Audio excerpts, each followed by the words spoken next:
14장입니다. 14장 1절부터 보시죠.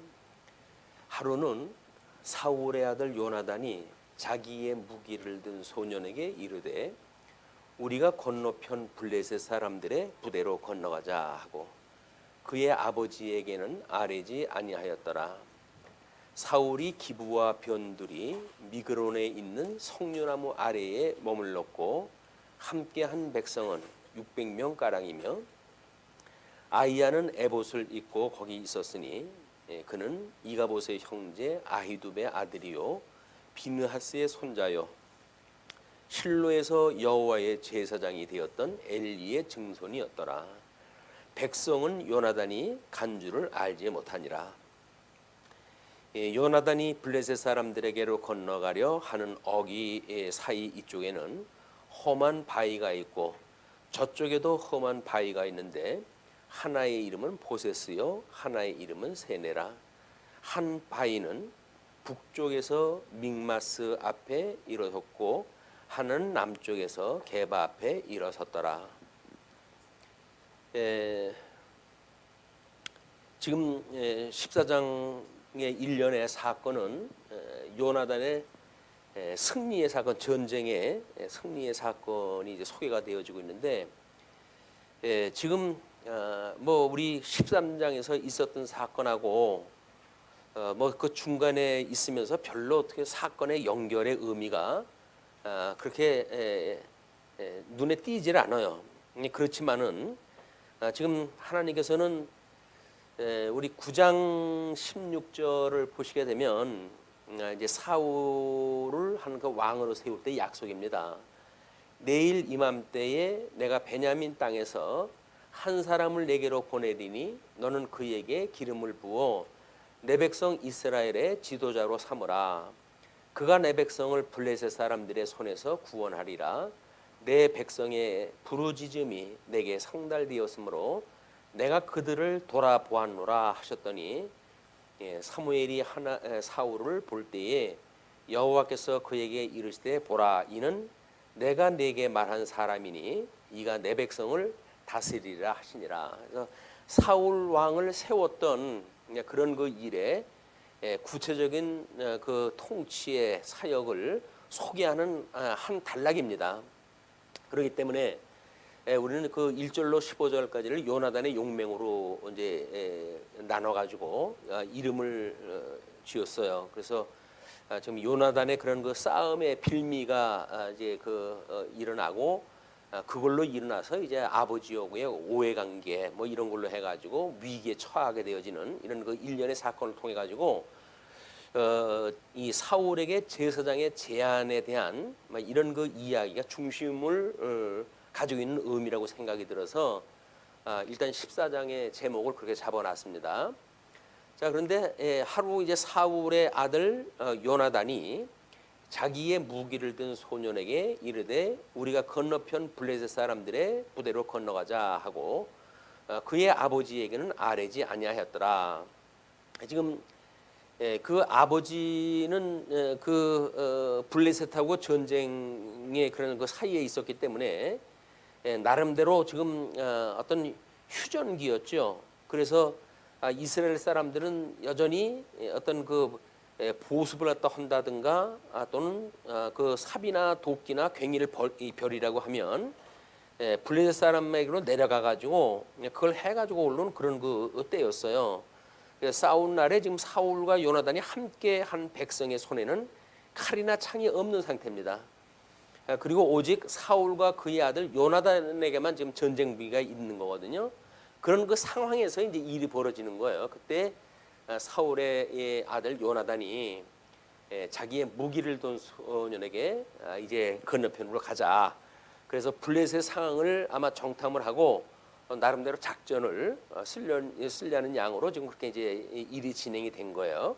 근데 사울이 그때 이제 그 사울의 상황은 기브와 변들이 미그론에 있는 석류나무 아래에 머물러 있었고 한 백성은 600명 가량이 지금 함께 있는 정도였고, 그다음에 아이야라고 하는 제사장이 하나가 있었는데 에봇을 입고 있었으니까, 그리고 그는 이가봇의 형제고 아히두베의 아들이고 비느하스의 손자고 실로에서 여호와의 제사장이 되었던 엘리의 증손이다 하는 제사장이 있었어요. 이거는 지금 사무엘이라고 하는 이제 그 사무엘이라고 하는 사사의 마지막 사사의 그 어떤 통치기의 일이지만 왕으로 해가지고는 지금 이 사울을 왕으로 세웠고 그다음에 이제 제사장이 여기서 언급이 됩니다. 이 제사장에 대한 거는 지금 그 소개되어졌던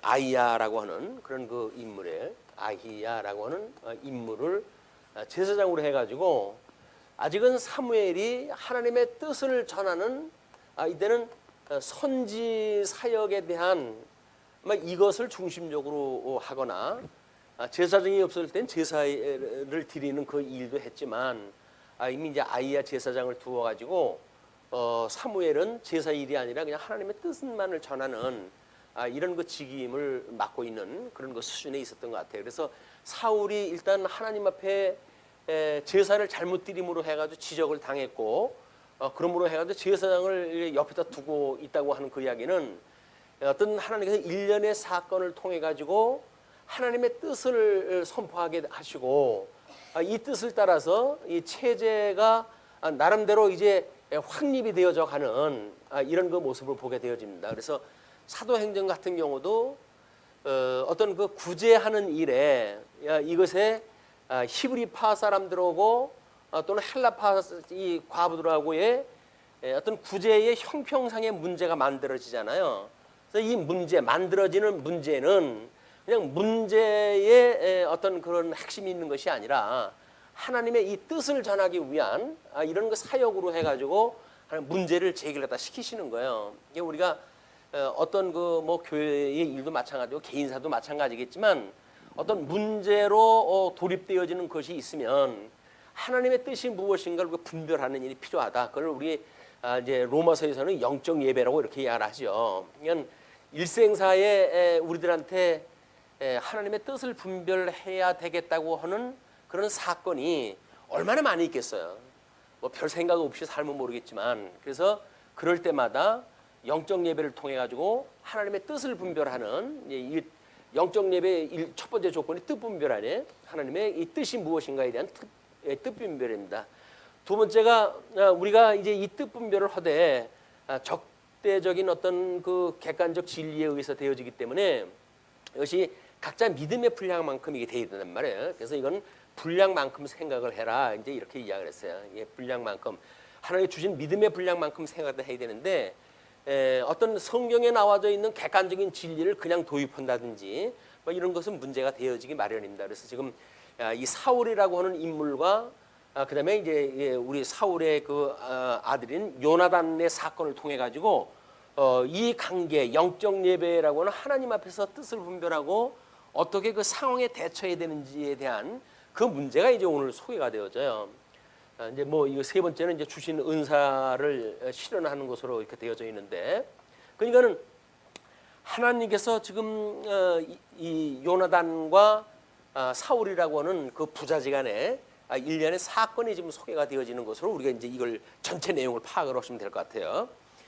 거기에 그 6절서부터 보시게 되면 요나단이 자기의 무기를 든 소년에게 이르되 우리가 이 할례 받지 않은 자들에게로 건너가자. 여호와께서 우리를 위하여 일하실까 하노라.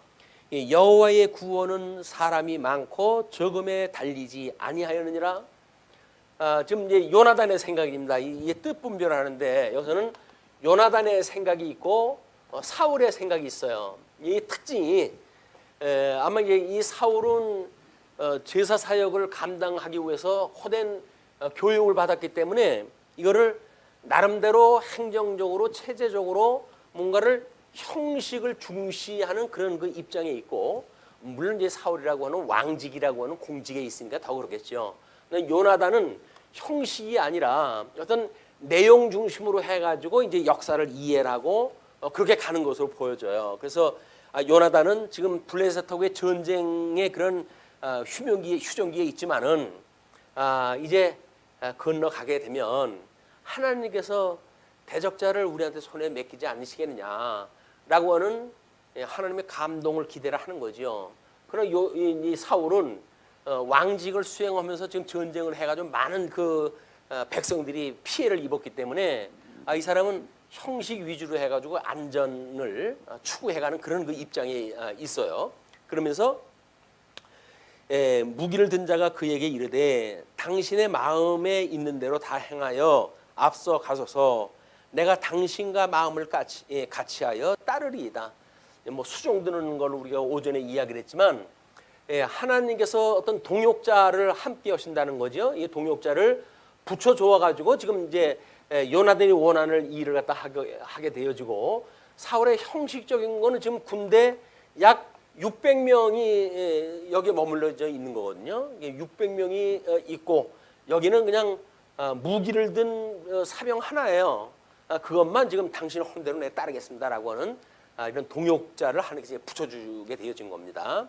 그런데 요나단이 이르되 보라, 우리가 그 사람들에게로 건너가서 그들에게 보이리니 그들이 만일 우리에게 이르기를 우리가 너희에게로 가기를 기다리라 하면 우리는 우리가 있는 곳에 가만히 서서 그들에게로 올라가지 말 것이요, 그들이 만일 말하기를 우리에게로 올라오라 하면 우리가 올라갈 것은 여호와께서 그들을 우리 손에 넘기셨음이니 이것이 우리에게 표징이 되리라 하고. 그래서 이 요나단은 지금 이 표징을 바라고 가는 거예요. 이제 뭐 우리가 아브라함도 그런 그 일을 그렇게 결정을 했지만, 내가 우하면 나는 좌하겠고 네가 좌하면 나는 우하리라라고 하는 그 이야기는 결정권을 상대방한테 주는 거 아니에요. 그 이야기는 하나님께서 너나 나나 다 이걸 통치하시는 하나님의 영역 아래에 있다고 하는 걸 믿어지는 사람들의, 지금 믿음의 사람들의 이야기입니다. 그러면 이제 뭐 좌하는 것도 하나님께서 하게 하시는 거고 우하는 것도 하나님이 하시는 것인데, 그것이 바로 하나님의 뜻이 실현되어지는 거란 말이에요. 만약에 아브라함 쪽에서도 그렇게 본다고 했으면 아브라함도 하나님의 뜻대로 이게 이루어질 거거든요. 어떻게 언약을 이루어가시는 하나님께서 마음을 움직여가지고 결정을 하겠는가라고 하는 걸 보는 것이 첫 번째 하나님의 뜻 분별의 원칙으로 보통들 이야기를 합니다. 그래서 지금 표징이 뭐냐면, 우리가 만약에 이제 그 사람들 보는데 딱 하고 노출이 됐을 때 그들이 올라오라. 뭐 너희들 거기 있어. 너희들 이제 우리한테 한번 혼났어.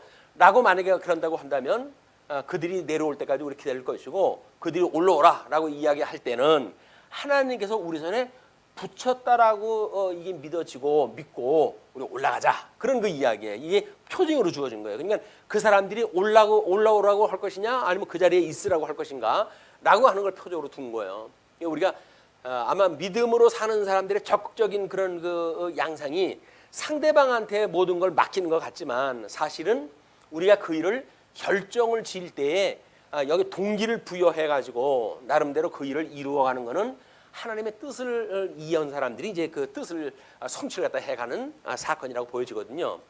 그러니까 그것이 상대방한테 맡긴다고 해가지고 피동적인 것이 아니라 이제 하나님의 뜻을 묻는 수단으로 우리가 그걸 볼 수가 있는 겁니다. 그러니까 표징이 되리라 하고 둘이 다 블레셋 사람들에게 보임에 블레셋 사람이 이르되 보라, 히브리 사람이 그들이 숨었던 구멍에서 나온다 하고, 그 부대 사람들이 요나단과 그의 무기를 든 자에게 이르되 우리에게로 올라오라, 너희에게 보여줄 것이 있느니라 한지라.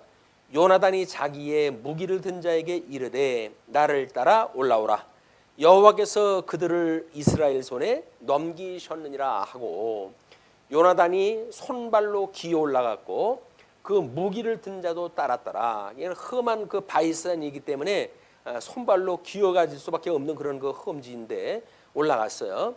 블레셋 사람들이 요나단 앞에서 엎드러짐에 무기를 든 자가 따라가며 죽였으니, 요나단과 그 무기를 든 자가 반나절 가리 땅 안에서 처음으로 쳐 죽인 자가 20명 가량이라. 그러니까 하나님의 뜻이 이제 이루어진 거예요. 20명 가량을 쳐 죽이게 되어진 겁니다. 들에 있는 진영과 모든 백성들이 공포에 떨었고 부대와 노략군들도 떨었으며 땅도 진동하였으니 이는 큰 떨림이었더라. 20여 명이 죽었지만은 아마 무기가 없다고 생각했던 블레셋 군대로서는 이걸 허가 찔린 거죠.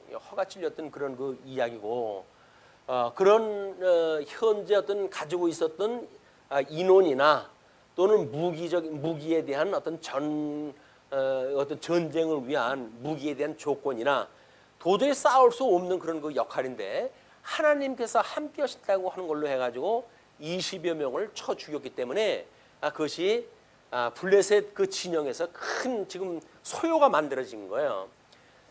이것이 이제 하나님께서 행하신 일이라고 보여집니다. 근데 그 16절에서부터 23절까지 이스라엘의 승리와 하나님의 구원이 소개가 되어지죠.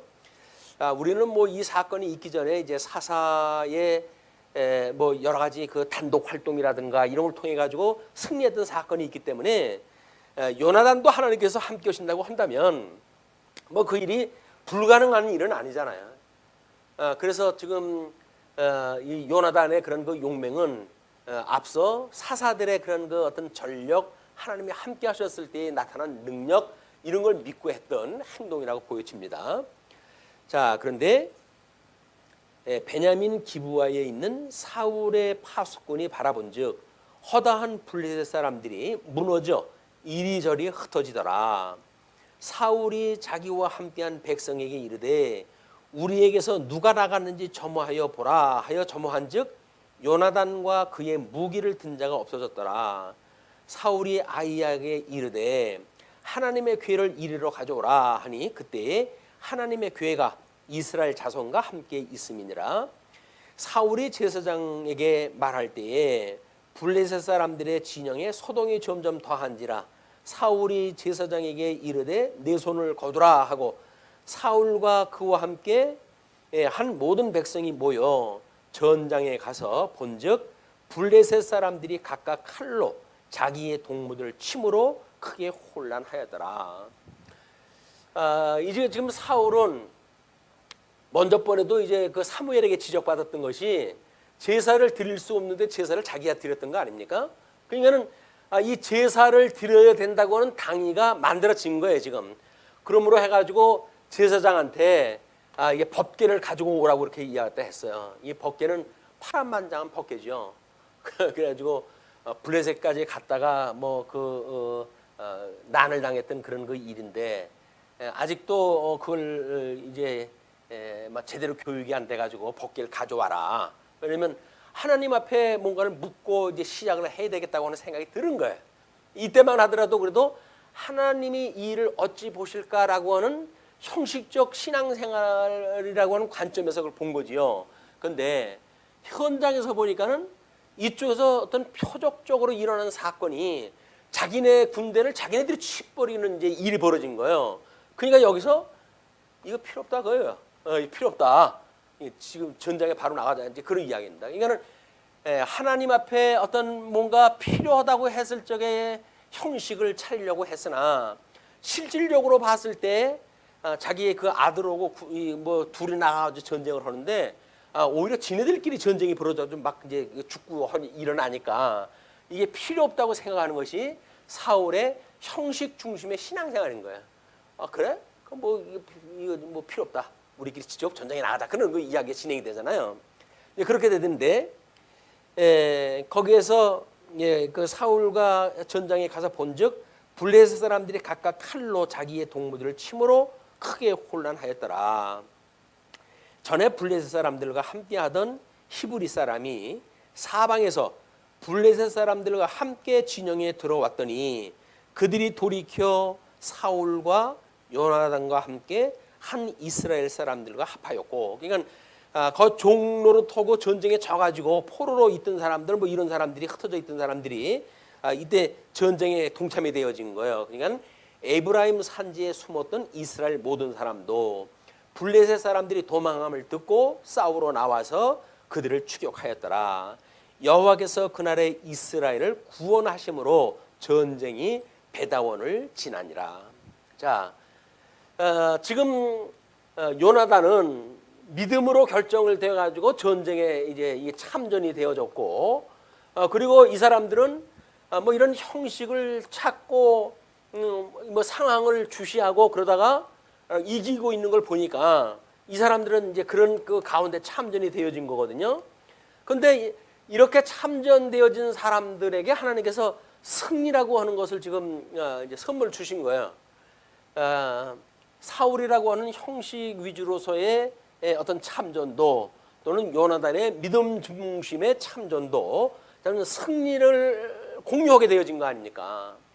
여기서 하나님의 뜻을 분별하는 데에 요나단은 분명히 하나님의 뜻을 구하고 했기 때문에 하나님이 함께 한다고 믿어졌을 거예요.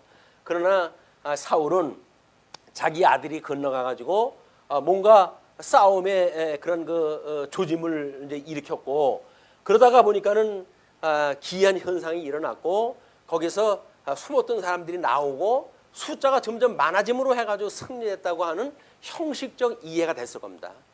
하나님의 뜻을 해석할 때 똑같은 승리라고 하는 거를 하나님께 주셨지만은 어떤 동기로부터 시작되어지는가에 따라서 그 해석은 다르게 되어지는 거예요. 이게 우리가 하나님의 뜻을 분별하고 신앙생활하는 영적 예배라고 하는 건 매우 중요하다.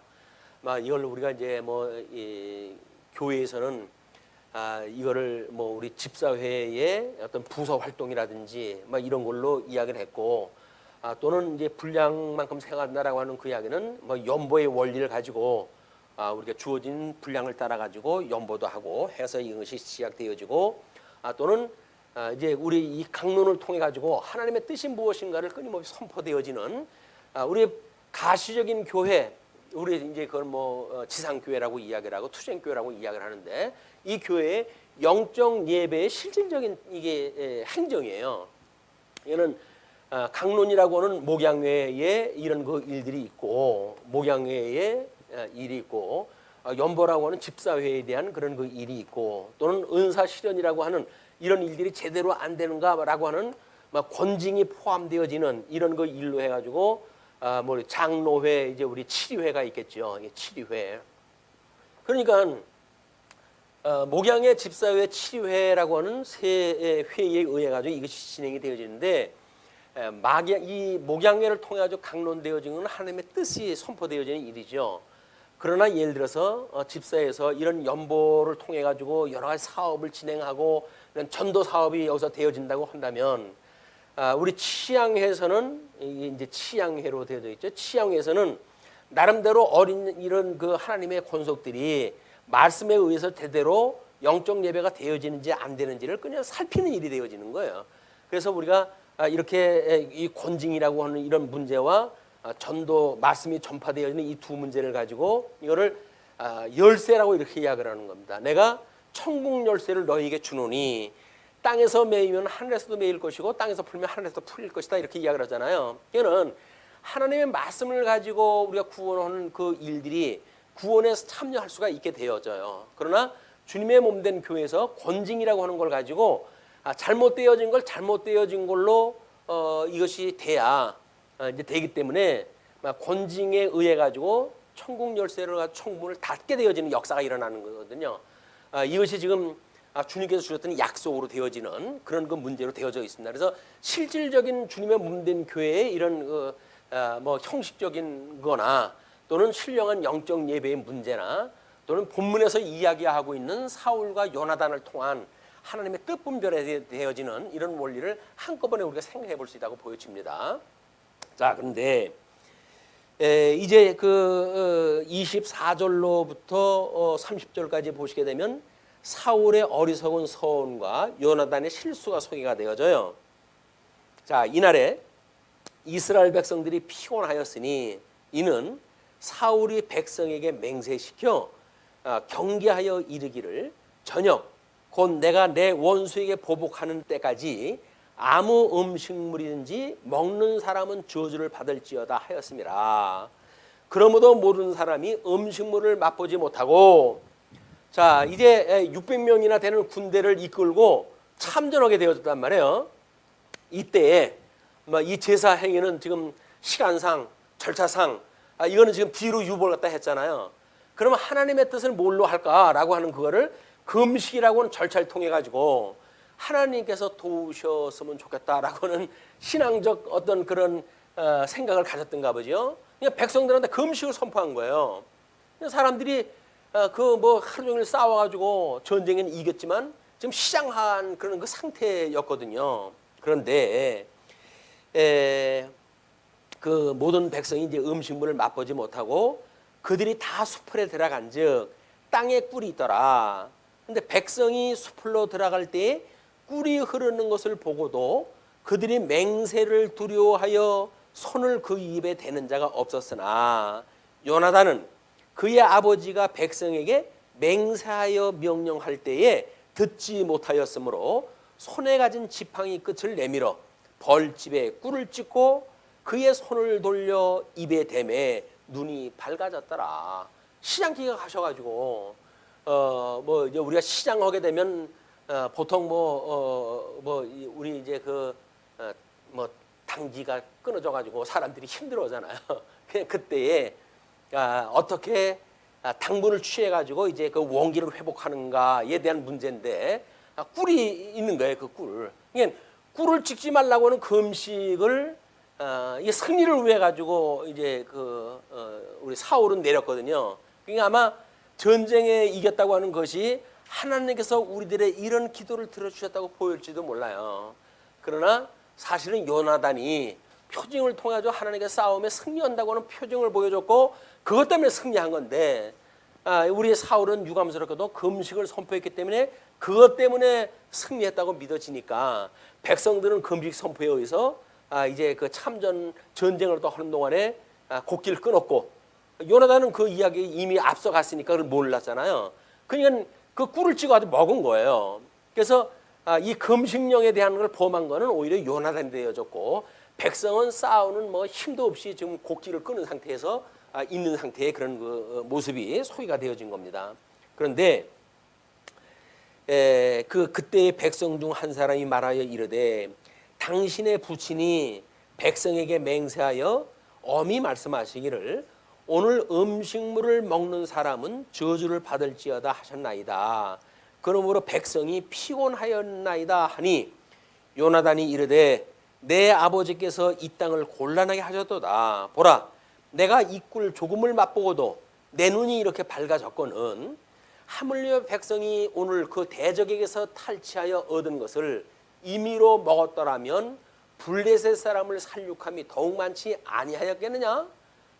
그러니까 전쟁 중에 이 금식을 선포하는 무식한 전략가 우리 사울이 그렇게 해가지고 백성들을 갖다 배를 골려가지고 제대로 전쟁도 못하게 만들었다.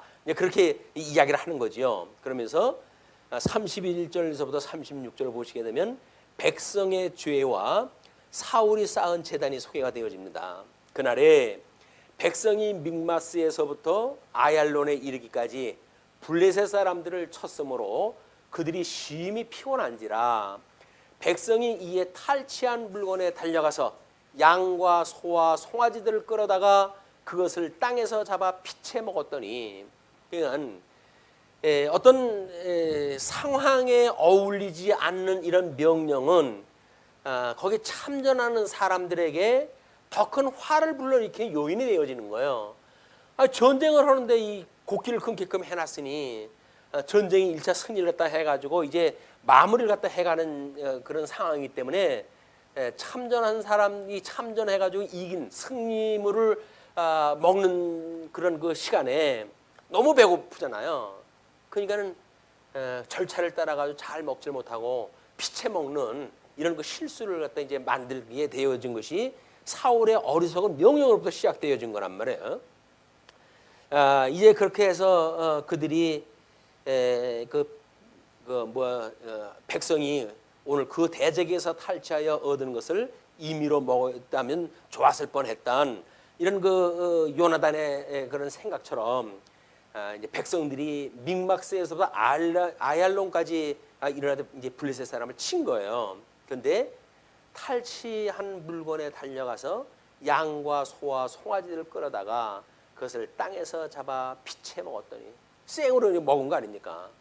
무리가 사울에게 전하여 이르되 보소서 백성이 고기를 피채 먹어 여호와께 범죄하였나이다.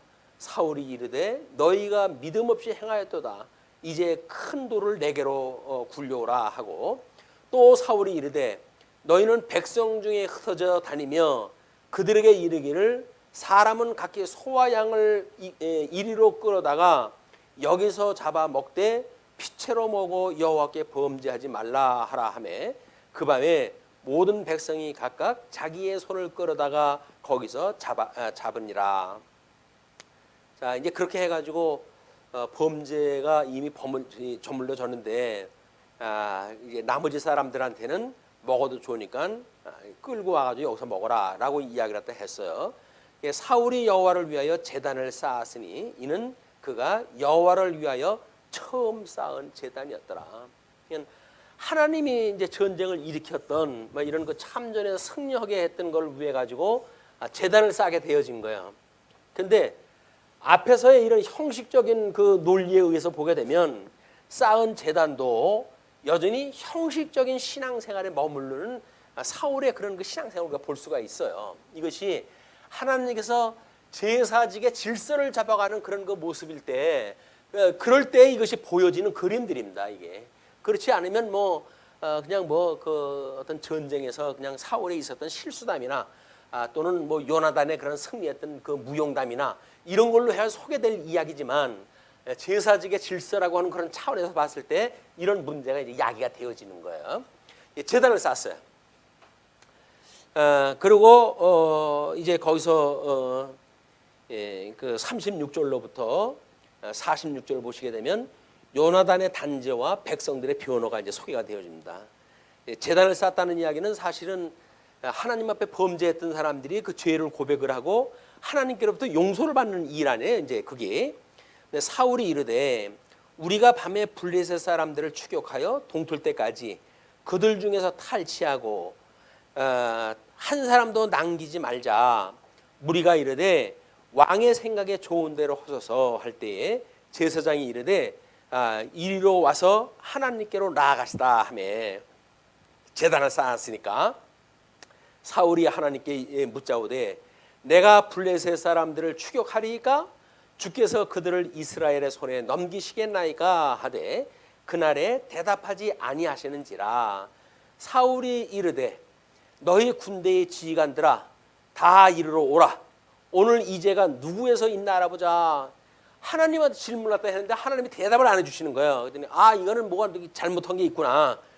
뭐 이제 아마 사울의 그런 개념으로 보게 되면 부정탔구나 아마 이렇게 생각을 했을 거예요. 그러니까 이스라엘을 구원하신 여호와께서 살아계심을 두고 맹세하노니 내 아들 요나단에게 있다 할지라도 반드시 죽으리라 하되 모든 백성 중 한 사람도 대답하지 아니하매, 이에 그가 온 이스라엘에게 이르되 너희는 저쪽에 있으라. 나와 내 아들 요나단은 이쪽에 있으리라. 백성이 사울에게 말하되 왕의 생각에 좋은 대로 하소서. 백성들은 알고 있어요. 그러면서 지금 항구하고 있는 거예요. 그렇게 이제 그러니까 사울이 이제 자기하고 자기 아들하고 한 편을 먹고 나머지 백성 편으로 놓고 제비를 뽑는 거예요. 그렇게 하라고 했더니 왕의 생각에 좋은 대로 합시오라고 이야기하니까, 이에 사울이 이스라엘의 하나님 여호와께 아뢰되 원하건대 실상을 보이소서 하였더니 요나단과 사울이 뽑히고 백성은 면한지라. 이제 두 수장만 온 거 아니? 두 수장님만 지금 걸렸어요. 이제 여기서 이 최종적인 심판을 따를 때 요나단과 사울만 하나님 앞에 제비가 뽑히고 나머지 백성들 다 면제가 되어진 거예요. 뭐 피채 먹은 사람이 뭐고 다 면제가 됐어요. 자,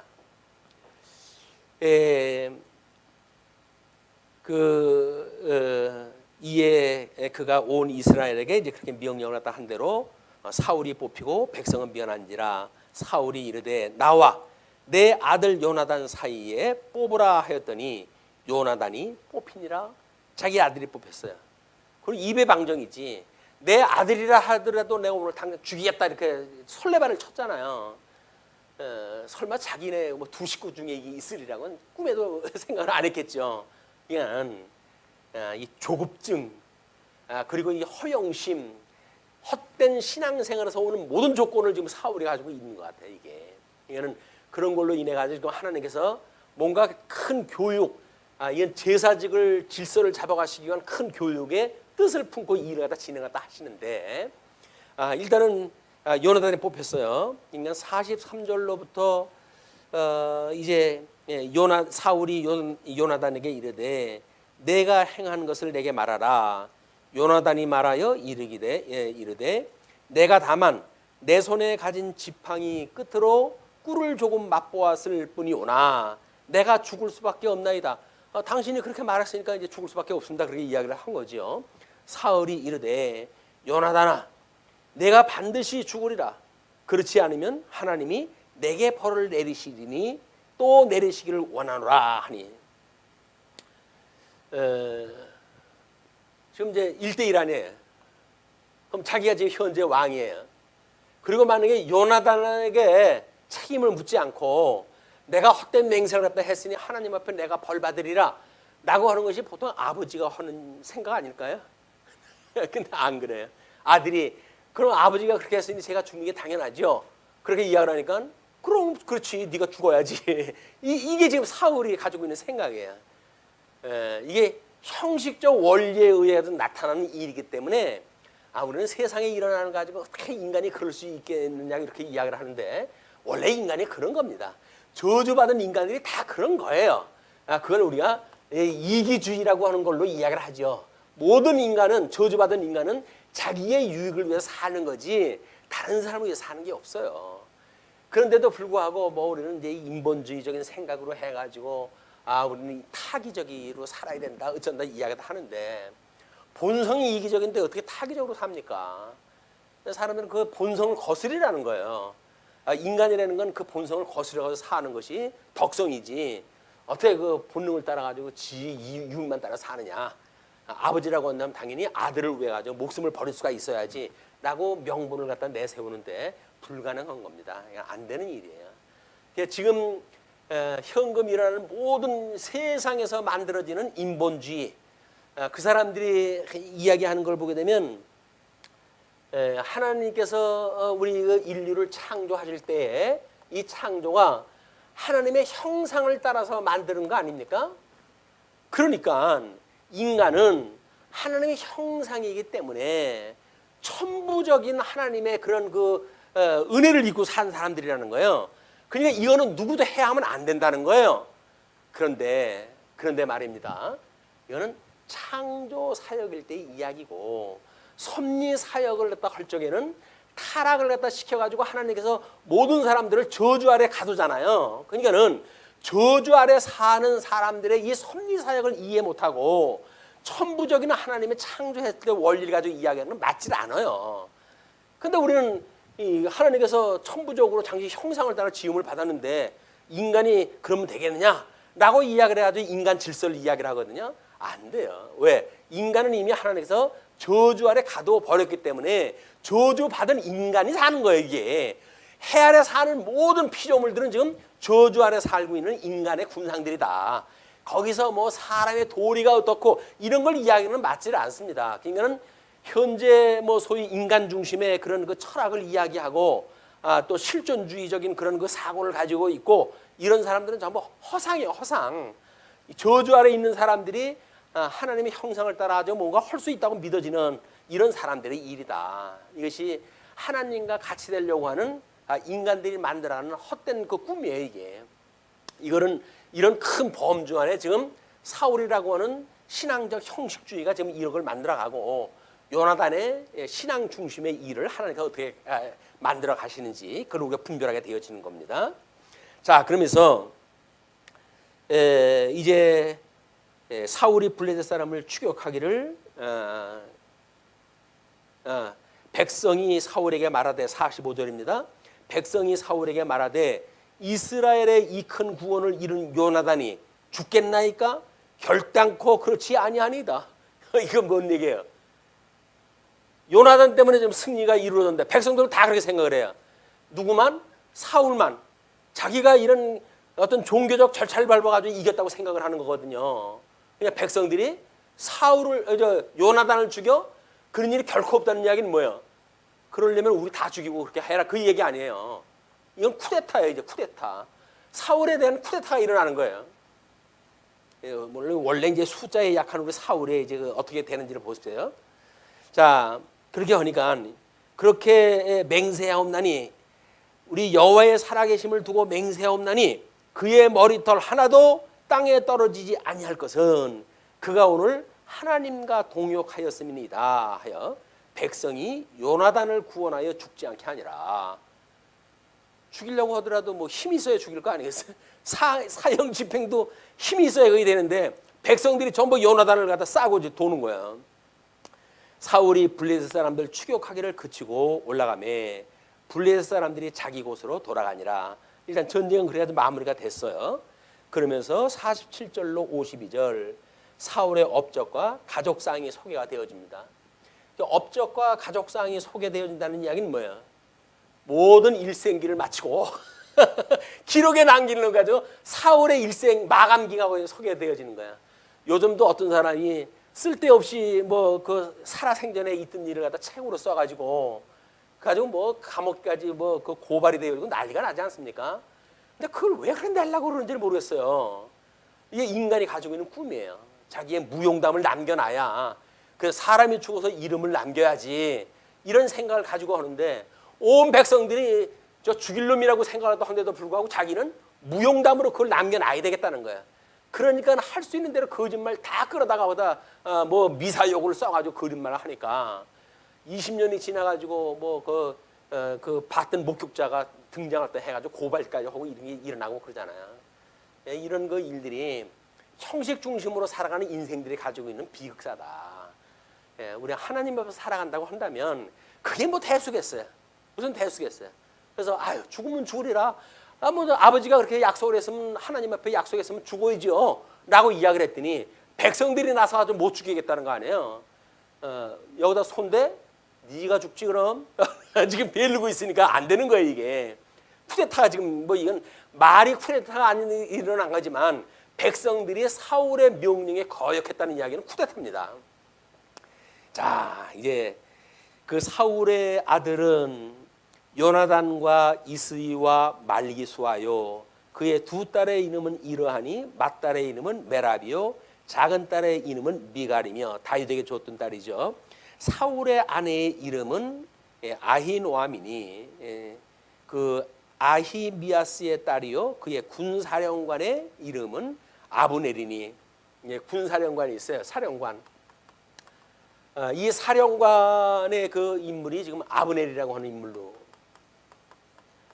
이거는 지금 이제 우리가 전도서에 대한 역사적 배경이라든지 이런 걸 이 아가서의 이 어떤 역사적 배경을 이야기할 때 매우 필요한 그런 그 일들입니다. 이게 어떻게 직제를 가지고 이제 그런 그 하나 이 다윗과 또는 그 술렘 여인과 그다음에 그 작가의 그런 관계가 어떻게 구성되어지는지 그런 내용으로 소개가 되어져 있기 때문에 조금 염두에다 두셨으면 좋겠어요.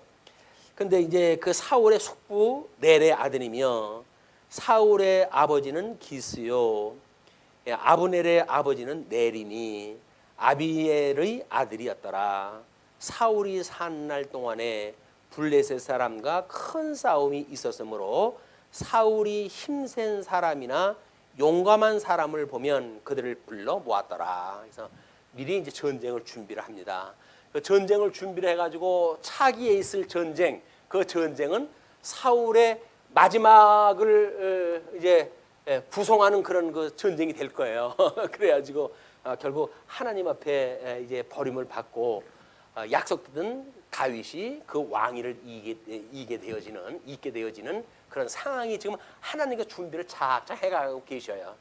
그러니까 사울의 생각이 어찌했든지 하나님은 하나님의 뜻을 지금 이걸 이루어가고 계시잖아요.